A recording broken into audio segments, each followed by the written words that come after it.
So going to be two macro-oriented global playstyle maps to start things off. So GG not afraid to go down the path of this is L5's strength.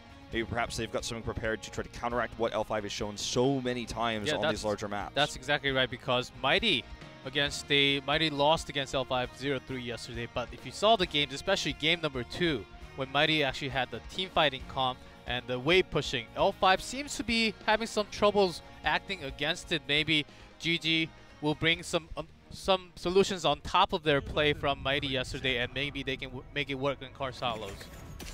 Here we go. Obviously, this will be first ban for L5. They won the coin toss. And I think we're going to see standard bans for this map, unless they want to try to draw the globals away. Tass, Zarya. Going to be Falstad instead, so they go down the global path. And this always puts a wrench in the draft. We'll see if they decide to grab Vala immediately.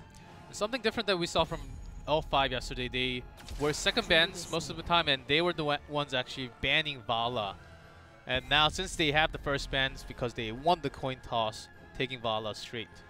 So there's two different ways to approach this on Cursed Hollow for GG. One is to take the Zarya away immediately here. The other is to go into the Dahaka route.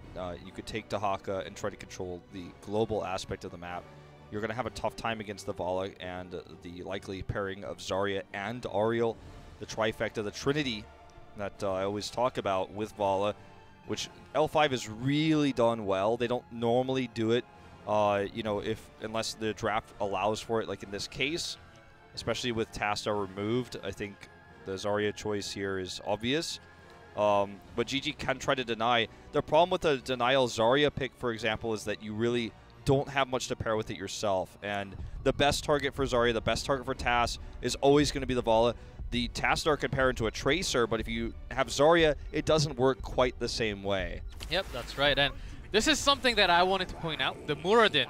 L5 has been, whenever there was the Haka open or even Malfurion, instead, Noblesse has been putting on that Muradin, as he's been consistent with those Muradin plays, taking aggros and falling behind, healing himself with the trait right after. That's exactly why GG took Muradin instead. Of course, Noblesse can play from a lot more, and this puts GG into an even more dangerous situation along with the Vala comp though. This is the Trinity. They have all three pieces of Exodia, if you will. I mean, this is exactly what you want. Yeah, like if this were Yu-Gi-Oh, man, right now GG be Seto Kai would be like, ah! Yes. Blown off the screen. So it's going to be the ETC ban. Obviously, that was the risk of taking the Trinity.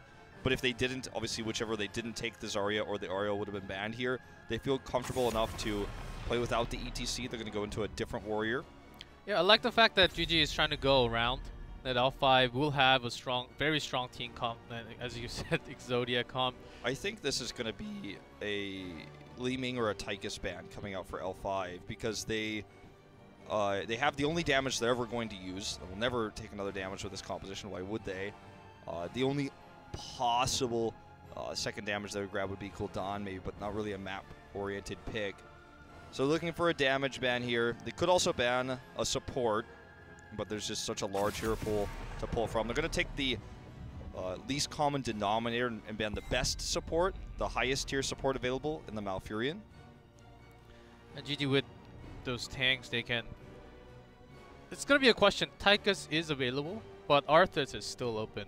And against the Vala, Zarya, Ariel, they need to have the burst damage available for themselves. They can't just have a constant damage, auto attack, which will be just shielded and healed back and forth. I think that one of the cool things about the comp that L5 is building too, where they allowed the ETC ban in, they're like, okay, that's fine. I think they're going to go Tyrael here. And if GG picks up the Li Ming, then Tyrael, with his new changes, with his additional spell damage reduction, will do very well against that. Obviously, they could still pick something like an Anubarak, but the Tyrael pairs really well with the Vala. This becomes this unkillable glass cannon composition. And GG struggling to respond here. It's really about the DPS that we're questioning right now. Probably save the healer for last. What's it going to be? Zeratul and Li Ming? No, the hammer. Little questions coming out that they won't have too much burst damage, but I'm guessing it's going to be Void Prison plus the BFG that's going to help with the burst damage to finish off some kills. I'm hoping that Sergeant Hammer's auto attacks are going to be insanely easily nullified by Ariel, but I'm hoping that we see some Void Prisons not used for combos, but rather for dropping Ariel out of the equation. Say, Void Prisoning Ariel when she's a bit far away from Vala, then blow up Vala before Vala can get into the prism. Avatar. Oh, man. Okay. Did not expect that one. This is going to be all in Vala and Molten Core for the tower defense here. Well, L5 taking a different route than they have been taking before. It's a little bit unexpected, but still.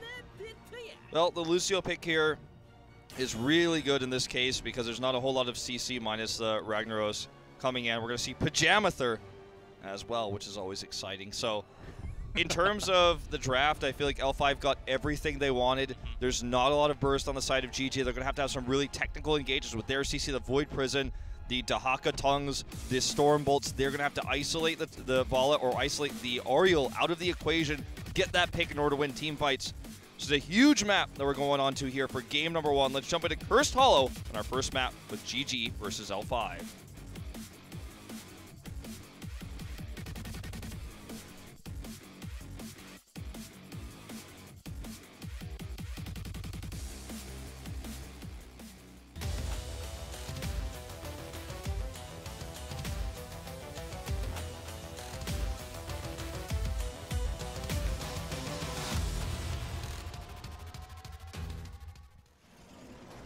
In blue, good game. BDG on Sergeant Hammer, Jaehyun on Lucio, good on the Zeratul, Hooligan on Muradin, and Wuje on Dahaka. 5, 4,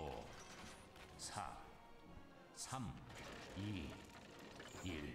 And in red, L5 SCSE on Vala, Nachojin on Avatar, Jungha on Ragnaros, Noblesse on Zarya, and Swoi on Ariel. Quite rare to see Swoi on a non-Malfurion hero, but the composition allows for it. They have the Holy Trinity.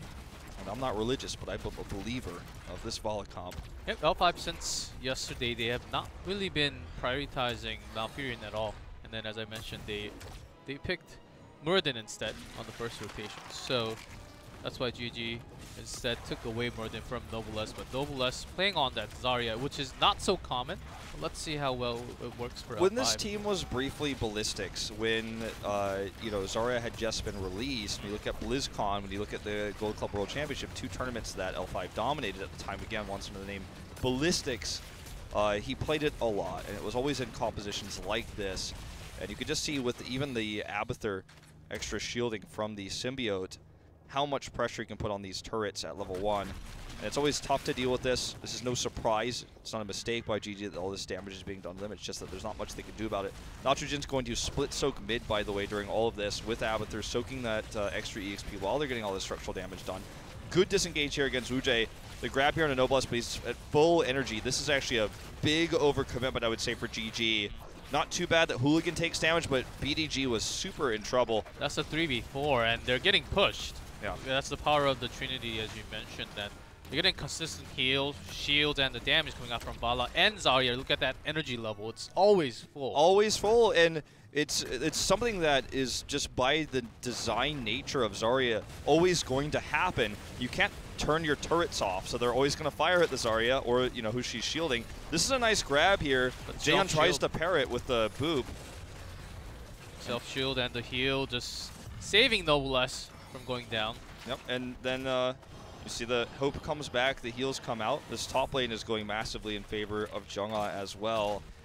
And this game is already, without a single kill, massively swayed in L5's favor because of the Trinity in the bot lane. Yeah, that's true. Abathur's free soak in mid and the one top lane matchup. It's like they have everything they ever could have wanted.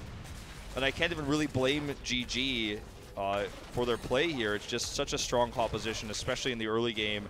In terms of laning and EXP. In terms of EXP laning, the Haka would be better staying on top, but against the Ragnaros and also having this strong team comp on the bottom, you can't. It's really hard to have Zeratul just roaming around. It's a lot harder. Yeah, because if you do that, then you lose the wave clear on the bot. So maybe Zeratul can pressure. Perhaps that would have been the better way. Ooh, Tamer Strike going to help dodge that Stormbolt. I think that actually helped in a way, so they didn't actually engage into the four men down there.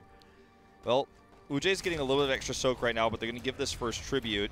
Not even in position to poke it down. Zeratul's going to go back to the mid lane. And this is actually going to be a lost fort, I have to say. This is, if this continues, and it seems that L5 wants that. This is the reason why what you were saying earlier is a good talking point, because had Zeratul been threatening more often, yes, he'd be losing EXP, but perhaps he could get some picks here to stop this from happening. But he's just stuck in the mid lane right now. Noblesse will get picked regardless. Good Sonic boop there. I always forget the name of what that ability is actually called because everyone calls it a boop. It's the colloquial term, but yeah. They chose the right target, and Stormbolt hitting on that exact target, and Lucio went around Spook. And Swoy actually getting caught, but Jaehyun is the one that falls. SCSC picking on the right target. Swoy barely heals himself to stay alive. This was perfectly baited, by the way. I think this might still be a kill. Yep. Going to be a double, potentially? Oh. Barely. So SCSC perfectly baited by Swoy. He had the hope, and they walked all the way up, took another turret shot while SC was just chunking them down the entire time. And L5 knew exactly what they were doing in that exchange. And it's going to be feeling a little bit frustrating for GG. Nitrogen, again, yes, this push is constantly hitting his mid wave, and obviously wasting some of the turret ammo, but he's getting the free soak. They stay a level ahead here despite the kill earlier. But GG is actually chasing in EXP because having that Dehaka on top as Noblesse gets caught here with that Avatar is not enough for the shield. But they're good, just going to turn this around. SC, though, caught here. Good position by BDG. Can they burst him down, though? That's the question. He's just got so much healing. Even without the Zarya, Hooligan does survive, but Junga tosses over the wall to get the kill. Going to be a positive exchange here, though, for GG. They're going to make it a 3 for 2, perhaps even a 4th. Will go down here. Junga gets a kill. I mean, when you compare mechanically these fights, absolutely L5 is playing better. They have the comp that allows things like this to happen. Had Noblesse played a little bit more passively there and been up to give shields, imagine how that fight could have gone if he wasn't instantly dead. That was almost the fiasco on top, or would you say the fiasco party? Oh, look at this. This is going to be a dead fort here, too. That's going to be level 10. Nitrogen making sure of it there with the symbiote. You ever watch Dragon Ball Z? Yeah, of course. I didn't have cable television when I was growing up, but I saw parts of it. There was that planet to go on where like everything's heavier and everything's harder to do.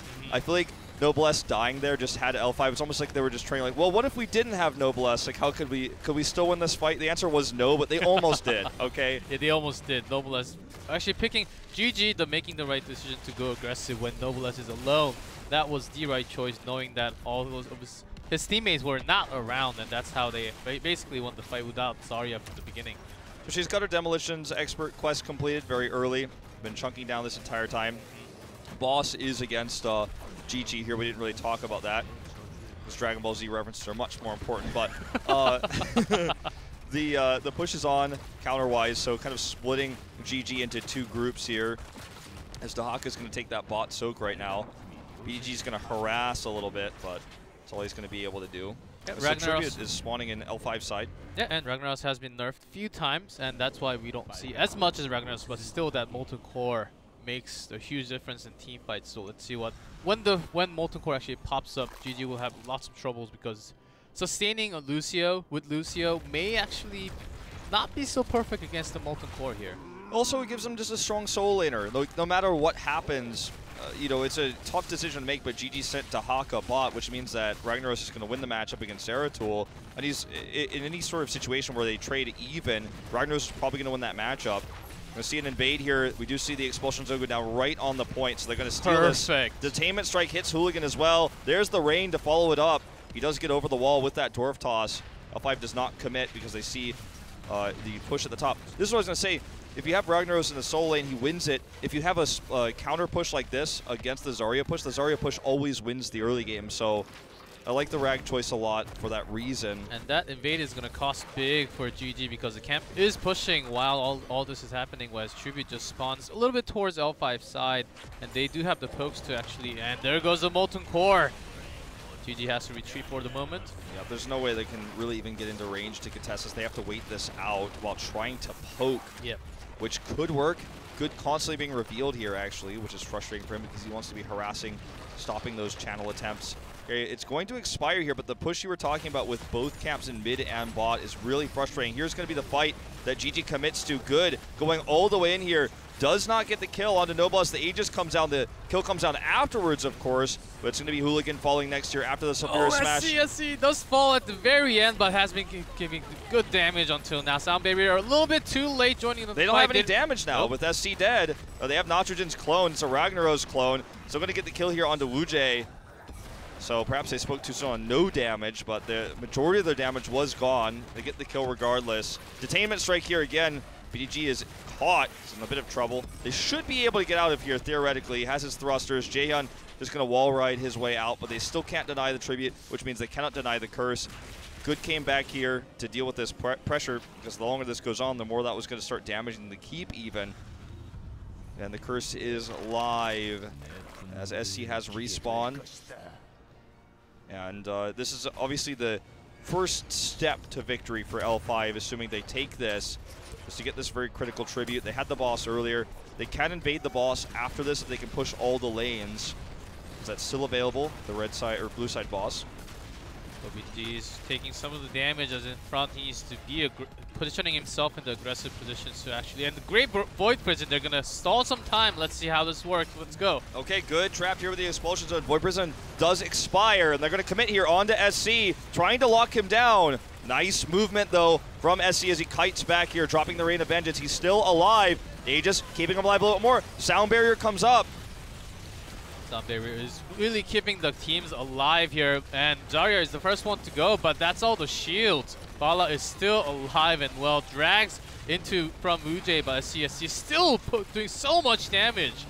Okay, this should be a one fight now for L5. GG's going to have to retreat. So difficult to kill SC. Jaehyun is playing with fire. There's no more mana here on the side of GG. The problem with this exchange, even though it is a technically quote-unquote 2 for 2, is the lane pressure. The bot keep nearly went down. The top keep is pressured, which clears the entire map. There's all this this wave pressure. L5, had they saved all their members, they'd be at the boss right now, which is that follow-up objective I was talking about. Because they lost 2, though, they can't. They're going to take the night camp instead. And we're going to set back to a neutral game. The big advantage for L5 comes in vision and the level 16 talent they're about to have. And with Abathur on L5's side, he can also keep on revealing around the boss, and when GG tries the boss, they would know exactly when they're going for the boss, so they can also go for that invade. So the timing of this works really well for L5 because they can just take their own boss. GG realizes this immediately, so they're going to... When you're behind like this and it's a boss for a boss, obviously the behind team gets ahead because had L5 known they were going to take this and invaded, they would have won the fight. So they kind of get the boss for free. They'll still have to deal with the boss pressure in the top lane, but that keep is the healthiest. So GG's going to get this and immediately rotate up to try to defend that push, which is going right to their keep because the boss for GG will have to go through a fort before it could even touch the keep wall. L5, with this quick rotation, even going to have the extra pressure of the Siege Giants here. GG needs to rush to defend this. I'm surprised they even have good in the bot lane right now with the boss. I guess they want to get 16, but they need every tool they can get to defend this, or they're going to lose the game on this push if anybody dies. Yeah, Zeratul now comes back into play as they're about to hit 16, and they just did. Okay, here we go. Boss on this keep. Time is ticking here for a good game as they look to engage on top of Noblesse. Once again, he's the target. A lot of heals coming down. Void Prison coming up here. Is there a follow-up? Not that I see. So first, does miss from Wujay going into that Void Prison. Great job of him, but Jungha soaking a lot of the 1 Q into 3 targets. Yeah, that was a huge Q there. Gets the heal up as well, and that's already 1 kill.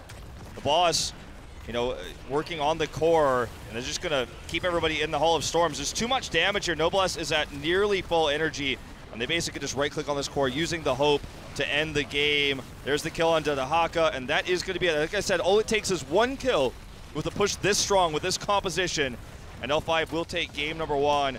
In kills, a fairly close game, but the game was controlled by L5 the entire time. They had the Trinity in the early game, which pushed them ahead. They were consistently taking objectives first. They had the control of the night camp early on when the next tribute fight happened, so they had that strong bot push, the mid push as well.